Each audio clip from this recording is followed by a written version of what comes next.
Praise అలాడ్ అందరికీ దేవుని పేరిట వందనాలు.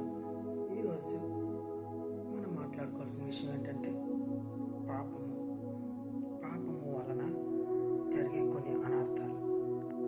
అసలు ఏంటి అనర్థాలు అంటే, మనం ఒక పాపం చేసామనుకోండి, ఆ పాపం వలన అనుక్షణం కూడా భయపడుతూ ఉండాలి. అంటే ఆ పాపం వల్ల మనము భయపడుతూ ఉండాలి. తరువాత ఇంకా అబద్ధం మీద అబద్ధాలు మాట్లాడుతూ ఉండాలి.